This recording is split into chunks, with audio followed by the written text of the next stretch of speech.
Hello बच्चों, NEET MCQ series में आपका स्वागत है। आज हमारे पास एक क्वेश्चन है जो आया था नीट 2020 के अंदर। तो चलिए क्वेश्चन पढ़ेंगे। Bilateral symmetrical and acoelomate animals are exemplified by. तो बायलेटरल सिमेट्री यानी बॉडी को एक लाइन से दो हिस्सों में बांटा जा सके, और एसिलोमेट यानी बिना सिलोम वाले एनिमल्स कौन से होते हैं। तो चार ऑप्शन है। ए है टीनोफोरा, बी है प्लैटीहेलमिन्थीज, सी है स्केलमेंस और डी है एनेलिडा।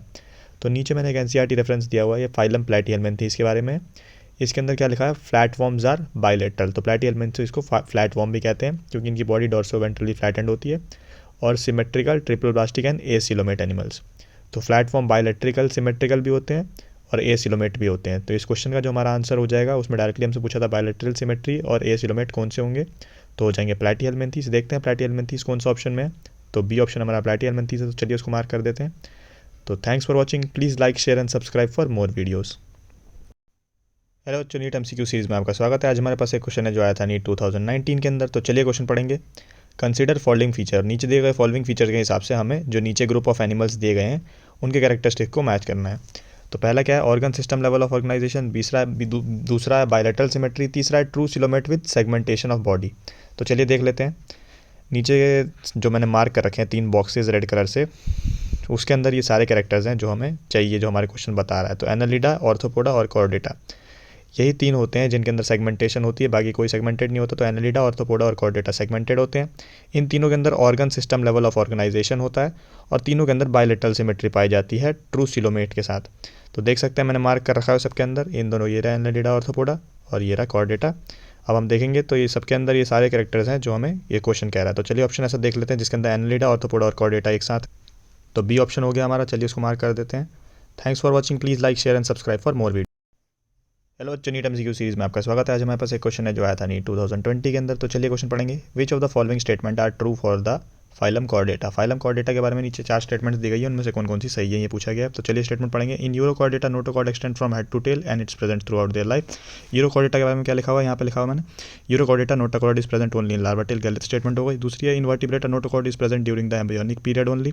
तो वर्टिब्रेटा के बारे में कहाँ लिखा हुआ है, ये रहा vertebrata possess notochord during embryonic period only, सही है। तीसरी है, central nervous system is dorsal and hollow. तो ये भी ठीक चीज़ है, सेंट्रल नर्वस सिस्टम डॉर्सल है, होलो और सिंगल होता है।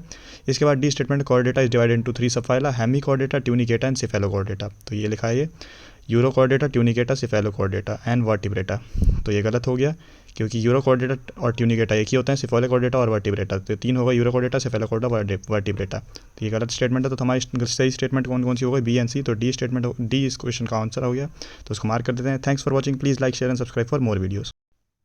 हेलो बच्चों, नीट एमसीक्यू सीरीज में आपका स्वागत है। आज हमारे पास एक क्वेश्चन है जो आया था नीट 2019 के अंदर। तो चलिए क्वेश्चन पढ़ेंगे। मैच द फॉलोइंग क्वेश्चन है, एक दोनों साइड मैच करने हैं कि 4 ऑप्शन दिए गए हैं, उनको 4 उनके मतलब करेक्ट ऑप्शन से मैच करना है। तो देख लेते हैं। नीचे मैंने सब कुछ लिखा हुआ है। पाइला एप्पल स्नेल जो होता है वो एक मॉलस्का है, उसके अंदर रेडुला पाया जाता है। बॉम्बेक्स सिल्कवॉर्म होता है वो ऑर्थोपोडा, उसके अंदर मार्फिजियल ट्यूब्यूल होता है। प्लूरोब्लैकिया जो है वो टीनोफोरा है, उसके अंदर कॉम्प्लेट्स होती हैं। टीनिया टेपवॉर्म होता है वो प्लैटीहेलमिन्थीज के अंदर आता है और उसके अंदर फ्लेम सेल होते हैं। तो चलिए ऐसा ऑप्शन देख लेते हैं। तो पाइला के पास क्या है हमारा, रेडुला। इसके बाद बॉम्बेक्स के पास क्या है हमारा, बॉम्बेक्स के पास है हमारा माल्फिजियन ट्यूब्यूल। प्लूरोब्लैकिया के पास है हमारा कॉम्प्लेट्स और टीनिया के पास है हमारी फ्लेम सेल। तो ऐसा कौन सा ऑप्शन हो गया हमारा, ऐसा मेरे को दिखाई दे रहा है हमारा सी ऑप्शन। तो देख लेते हैं। हाँ, सी ऑप्शन एकदम करेक्ट है, तो सी को मार्क कर देते हैं। तो thanks for watching, please like share and subscribe for more videos. Hello बच्चों, नीट एमसीक्यू सीरीज में आपका स्वागत है। आज हमारे पास एक क्वेश्चन है जो आया था नीट 2018 के अंदर। तो चलिए क्वेश्चन पढ़ेंगे। Which of the following animal do not undergo Metamorphosis. कौन सा ऑर्गेनिज्म नीचे दिए गए जो है वो मेटामॉर्फोसिस नहीं करते हैं। तो 4 है अर्थवॉर्म, बी है ट्यूनिकेटा, सी है मॉथ और डी है स्टारफिश। तो सबसे पहले मैं बताता हूँ मेटामॉर्फोसिस क्या होता है। मेटामॉर्फोसिस एक प्रोसेस होता है जिसके अंदर ट्रांसफॉर्मेशन होता है इमेच्योर लार्वा का अडल्ट में 2 या 2 से ज़्यादा स्टेजेस के बाद। तो अडल्ट बनता है वो 2-3 लार्वल स्टेजेस के बाद। तो चलिए देख लेते हैं। अर्थवॉर्म के अंदर कोई लार्वल स्टेज नहीं होती, डायरेक्ट डेवलपमेंट होता है। ट्यूनिकेटा के अंदर इनडायरेक्ट लेवल डेवलपमेंट होती है, लार्वल स्टेज प्रेजेंट होती है। उसी तरह मॉथ जो होते हैं ऑर्थोपोडा के पार्ट होते हैं, तो इसके अंदर भी लार्वल स्टेज प्रेजेंट होती है। स्टारफिश के अंदर भी हम लोग देखते हैं कि लार्वल स्टेज प्रेजेंट होती है और इनडायरेक्ट डेवलपमेंट होती है। तो हमसे पूछा गया था कौन मेटामॉर्फोसिस नहीं दिखाता है, यानी किसके अंदर डायरेक्ट डेवलपमेंट होती है या कोई लार्वल स्टेज नहीं होती। तो हमारा अर्थवॉर्म हो जाएगा। अर्थवॉर्म को चलिए मार्क कर देते हैं, अर्थवॉर्म ए ऑप्शन है। तो इस क्वेश्चन का आंसर हो गया earthworm. Thanks for watching, please like share and subscribe for more videos. Hello बच्चों, नीट एमसीक्यू सीरीज में आपका स्वागत है। आज हमारे पास एक क्वेश्चन है जो आया था 2018 में। तो चलिए क्वेश्चन पढ़ेंगे। Which one of the following animal is not a होम्योथर्म। नीचे दिए गए ऑर्गेनिजम्स या फिर एनिमल्स में से कौन सा होम्योथर्म नहीं है। तो ए है मैक्रोपस, बी है कीलोन, सी है कैमलस, डी है पिस्टैकुला। तो सबसे पहले बताता हूँ कि होम्योथर्म क्या होते हैं। होम्योथर्म होते हैं वार्म ब्लडेड। वार्म ब्लडेड मतलब जो अपना इंटरनल कांस्टेंट टेम्परेचर मेंटेन रखते हैं। तो इनका एग्जांपल होते हैं एव्स और मैमल्स। इसके बाद बताता हूँ पोइक्लोथर्मल्स। पोइक्लोथर्मल्स होते हैं कोल्ड ब्लडेड, वो अपना इंटरनल टेम्परेचर मेंटेन नहीं रख सकते, जैसे कि फिशेज और एम्फीबियंस। अब देखते हैं, हम अपने क्वेश्चन पे जाते हैं। तो क्वेश्चन हमारा 4 ऑप्शन देता है। मैक्रोपस कंगारू है, वो मैमल है। कैमल जो है वो भी कैमलस या कैमल, वो भी मैमल है। इसके बाद है पिस्टैकुला, वो पैरट है, वो एव्स यानी बर्ड्स है। इसके बाद आता है कीलोन, वो टर्टल है और रेप्टाइल में आता है। इसका मतलब वो होम्योथर्म नहीं हो गया, और इस क्वेश्चन में यही पूछा हुआ है हमसे कि कौन सा होम्योथर्म नहीं है। तो चलिए कीलोन को मार्क कर देते हैं। बी ऑप्शन हमारा इस क्वेश्चन का आंसर हो गया। तो thanks for watching, please like share and subscribe for more videos. Hello बच्चों, नीट एमसीक्यू सीरीज़ में आपका स्वागत है। आज हमारे पास एक क्वेश्चन है जो आया था नीट 2017 के अंदर। तो चलिए क्वेश्चन पढ़ेंगे। Which among these is the correct combination of aquatic mammals. तो एक्वेटिक मैमल्स के बारे में पूछ रहे हैं ये, कि नीचे दिए गए 3 ऑप्शंस जो हैं हर क्वेश्चन, मतलब हर ऑप्शन के अंदर, उसमें से कौन से तीनों जो हैं एक्वेटिक मैमल्स हैं। तो चलिए देख लेते हैं। सबसे पहले दिखा देता हूँ कि मैमल्स के एग्जांपल ये मैंने दिए हुए हैं नीचे एनसीईआरटी के रेफरेंस से। ये सारे मैमल्स के एग्जांपल हैं। इसके बाद नीचे फिशेस के एग्जांपल दिए गए हैं ये सारे, क्योंकि एक्वेटिक की बात हो रही है। तो चलिए देख लेते हैं ऑप्शन कौन कौन से हैं। डॉल्फिन, हमारा डॉल्फिन किसके अंदर आता है? डॉल्फिन हमारा मैमल के अंदर आता है। ये रही हमारी डॉल्फिन यहाँ पे। इसके बाद देखते हैं कि क्या है, सील। सील भी हमारा मैमल के अंदर आता है। ट्राइगॉन, ट्राइगॉन एक फ़िश होती है, ट्राइगॉन यहाँ मिल जाएगी हमें। इसके बाद बात करते हैं वेल। वेल हमारी मैमल है। शार्क जो होती है फ़िश होती है, सील भी फ़िश होती है। तो ऐसा कौन सा ऑप्शन हो जाएगा जिसके अंदर तीनों मैमल है? तो वेल, डॉल्फिन और सील हमारा बी ऑप्शन हो जाता है, जिसके अंदर तीनों मैमल है। तो उसको मार्क कर देते हैं। तो thanks for watching, please like share and subscribe for more videos. बाकी सारे एग्जाम्पल आप याद कर लीजिएगा, जिससे आपको आसानी रहेगी।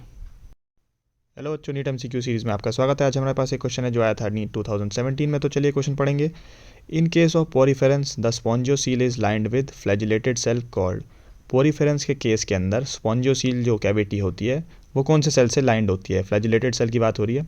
तो सबसे पहले पोरीफेरा का एनसीईआरटी रेफरेंस दे दिया मैंने आपके सामने। इसके अंदर जो मैंने लाइन मार्क कर रखी है रेड कलर से, उसको पढ़ेंगे। कोइनोसाइट्स और collar cell lines the spongiocoel and the canal. तो जो हमारी फ्लैजिलेटेड सेल होते हैं वो कोइनोसाइट्स होते हैं, और वो क्या करते हैं, वो लाइन करते हैं स्पॉन्जियोसील कैविटी को। स्पॉन्जियोसील सेंट्रल कैविटी होती है स्पंजेस के अंदर। तो ठीक है, इस क्वेश्चन का आंसर हमें मिल चुका है। कोइनोसाइट जो होगा इस क्वेश्चन का आंसर होगा। तो कोइनोसाइट्स कौन सा ऑप्शन है? बी ऑप्शन हमारा कोइनोसाइट्स है। तो चलिए उसको मार्क कर देते हैं। Thanks for watching, please like share and subscribe for more videos. Hello बच्चों, नीट एमसीक्यू सीरीज़ में आपका स्वागत है। आज हमारे पास एक क्वेश्चन है जो आया था नीट 2016 फेज़ 1 में। तो चलिए क्वेश्चन पढ़ेंगे। Which one of the following characteristic is not shared by birds and mammals. Birds और मैमल्स के बीच में कौन से कैरेक्टरिस्टिक मैच नहीं करते हैं नीचे गए दिए गए 4 ऑप्शन में से? तो ए है वीवी पैरिटी, बी है वार्म ब्लडेड नेचर, सी है ऑसिफाइड एंडोस्केलेटन, या डी है ब्रीदिंग यूजिंग लंग्स। तो मैंने नीचे दोनों का डिफरेंस लिख दिया है, कौन से कैरेक्टर मैच होते हैं कौन से कैरेक्टर मैच नहीं होते, ये लिख लेते हैं। तो बर्ड्स ओवी पैरस होती हैं, मैमल्स वीवी पैरस होते हैं। यानी बर्ड्स एग देती हैं और मैमल्स अपने बच्चे को, यंग वंस को डायरेक्टली पैदा करते हैं। इसके बाद बर्ड्स वार्म ब्लडेड होती हैं, मैमल्स भी वार्म ब्लडेड होते हैं। बर्ड्स के पास भी बोनी एंडोस्केलेटन होता है, मैमल्स के पास भी बोनी एंडोस्केलेटन होता है। बर्ड्स भी लंग से सांस लेती है और मैमल्स भी लंग से सांस लेते हैं। तो हमारे पास एक जो चीज़ ऐसी हुई जो मैच नहीं कर रही है, वो है ओवी पैरिटी और वीवी पैरस नेचर। ओवी पैरट्स यानी मतलब बर्ड्स जो होती हैं हमारी एग्स देती हैं, और मैमल्स जो होते हैं वो अपने बच्चों को डायरेक्ट पैदा करते हैं। तो हमारा इस क्वेश्चन का आंसर हो जाएगा वीवी पैरिटी यानी ए ऑप्शन। तो उसको मार्क कर देते हैं।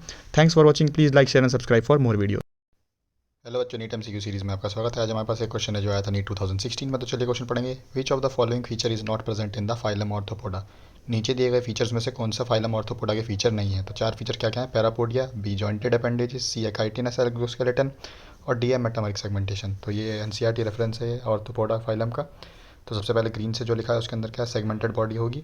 ब्लू वाला क्या है, काइटिनस एक्सोस्केलेटन, और रेड वाला क्या है, जॉइंटेड अपेंडेजेस।